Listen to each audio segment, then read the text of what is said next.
yesterday I put out a story on Instagram seeing if you guys had any questions for me, and I did the same on YouTube because now that I have over 10,000 subscribers, you can put out a post on YouTube, which basically means you can annoy your subscribers without even putting in the effort of making a video. What has YouTube come to? So unfortunately we're gonna have to leave the R6 here, and we won't be able to get it into the frame because all of these other people are in the way and they think they're special too for some reason. But I do realize that this isn't actually very entertaining content. It's not the type of stuff that I really do want to make, but it is a great way to engage with you guys, and I don't think it is any harm to do it every now and then. But anyway, there were far more questions than I expected. I was almost ready to make up my own questions because I didn't think anyone would actually ask me anything, but you guys came through and asked me some really good questions. What is your real name? Don't you believe that Chaos is my real name? In Europe it's pronounced Chaos. On my birth certificate it says Chaos Causes. It's a great name, I don't know why you have a problem with it. Of course we would have the strongest wind ever today while I'm trying to record a video. How old am I? I'm currently 20 years old, getting older every day. Did you ride mopeds when you were younger, or did you go straight into the big bikes?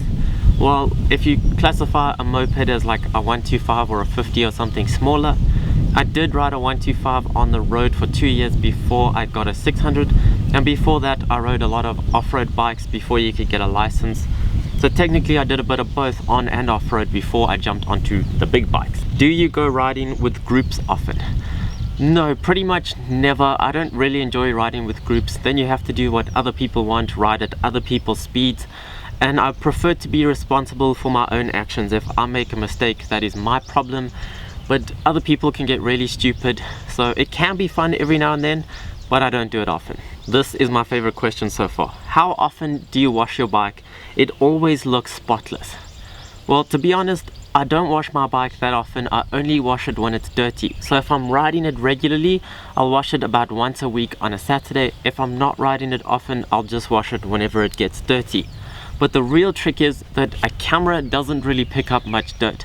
So it'll usually look clean on video even though it isn't that clean. Dust just doesn't show up. Your bike needs to be really dirty to show up on camera.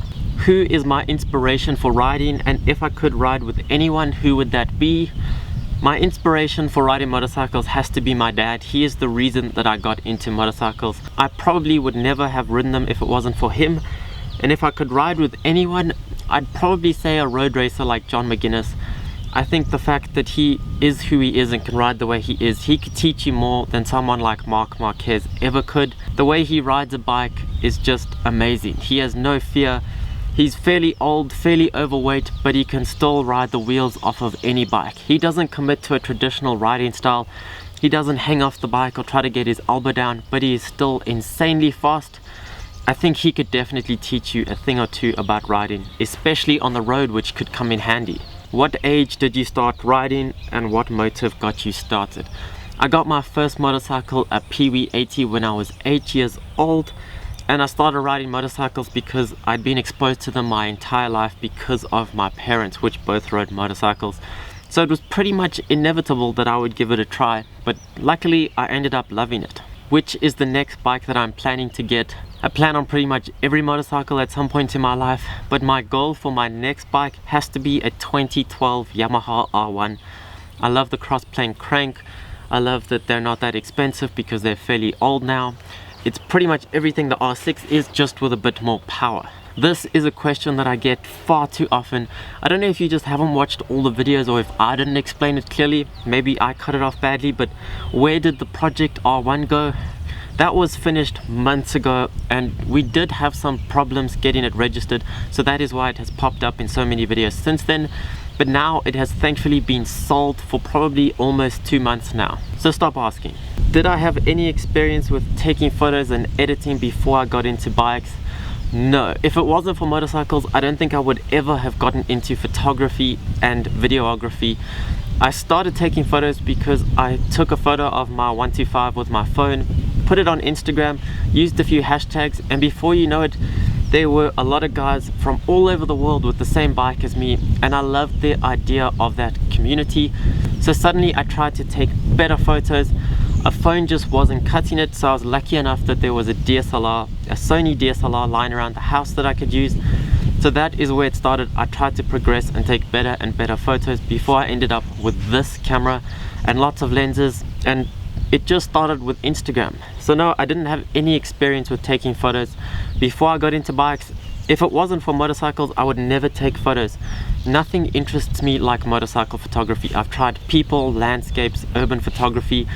I'm not really good at any of it, but I love taking pictures of motorcycles. So motorcycles are the reason I do photography, not the other way around. Can I show you how I edit my photos? I've done that before. I'll link the video in the corner. What type of CC motorbike is good for commuting around town? Personally, I don't think displacement dictates whether it's a good commuter bike or not. Ideally, we'd all have 300s or 250s to commute, because that is all you really need to get to our speed limits and keep up with our traffic. It's more to do with how hot the bike gets, in my opinion. The R6 is a bad commuter bike because it overheats within a few minutes. The most fun I've ever had commuting on a motorbike was on a 1301, which is the Super Duke 1290. It's got endless torque but never gets hot, so you can race from light to light doing silly things, and it's so much fun. It goes between cars nice, you're high up. So it's a bad answer, but a Super Duke is the best bike to commute on. This is an awesome question. If you were to build a bike out of multiple parts from other bikes, what would your combination be? That's a cool question, and I've actually given it a lot of thought, because I think there's always a part of a bike that you'd want to change. So starting with the frame, it would have to be an HP4 Race carbon fiber frame, just because I think that is the best that's out there and it's hugely different. However, I don't like the inline 4 that the S1000 would come with, so we'll put an Aprilia RSV4 V4 in it, or a cross-plane R1 motor, because I love the sound of those. We'll keep the HP4 wheels. Carbon wheels are always awesome. I would take the looks of an R1M. I think that looks the best. And an SC Project exhaust. There's nothing better than an SC Project. How can you get away with riding without a plate? Do the police just don't bother going after you? I do have a number plate. It's just very small. It's made out of plastic. It's supposed to be metal, and it's held on with Velcro. It's only like that for these videos and photos. I like it on Velcro so I can just take it off, take photos. The bike looks clean, the tail looks nice. I don't have to blur number plates out. I usually ride with it on. The cops don't like it. I have been stopped without it, but usually you just end up with a fine, especially if it's on the bike. They can't really impound it, thankfully, touch wood. So I do pay quite a few fines for it, but the money that I've saved from not getting speeding fines, it's kind of worth it. So fines for no number plate is cheaper than speeding fines that I would have racked up. Another bike build series. I would love to do another build series. The R1 Project Bike series was probably the most fun I've had with this channel, and I learned a huge amount. The problem is that it's really hard to find a project that you want to do that doesn't cost that much, and that you'd be able to sell and make back your money. I can't afford to give a bike away like big channels can, so that's the concept that's difficult. I've contemplated a super motard, but selling that could be difficult, and if I did the same thing over again, just restoring super bikes, that can get pretty boring. Is the R6 better than the GSXR? Absolutely. I really loved the GSXR until I rode the R6. There's just something about it that I absolutely love. The way it revs, the way it handles, the riding position, the way it looks, it really is the perfect bike for me. For example, I do some corners around here very often. When I jumped on the R6, my first time out, I could do the same corner about 20 kilometers an hour faster than I could on the GSXR, and pushing at around the same level. I wasn't pushing harder. I'm just more at home on the R6. It's a very comfortable bike to try and ride fast. This is also a really funny question that for some reason I enjoy.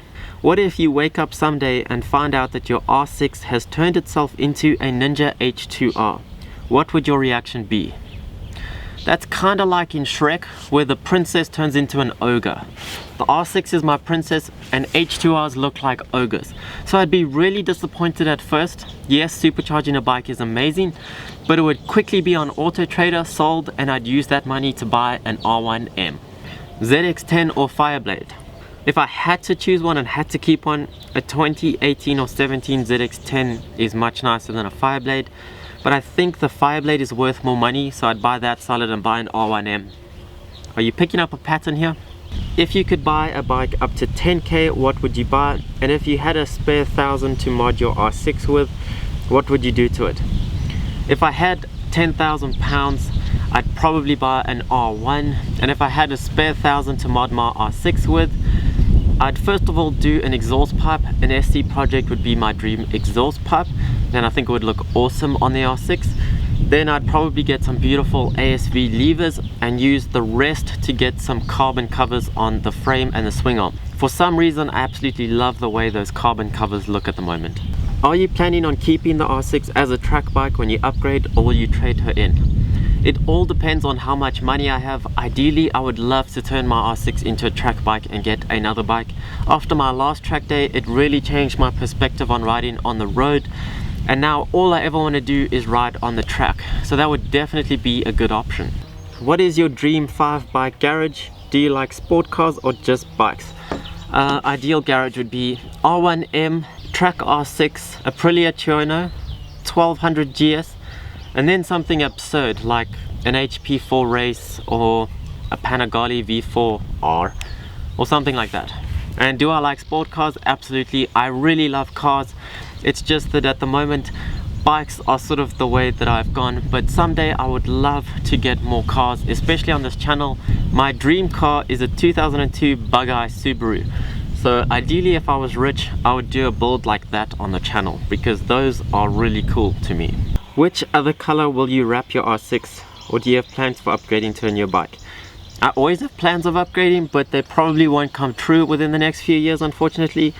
I would never wrap my R6. After wrapping the Project R1, that was probably one of the most difficult things I have ever done with a motorcycle.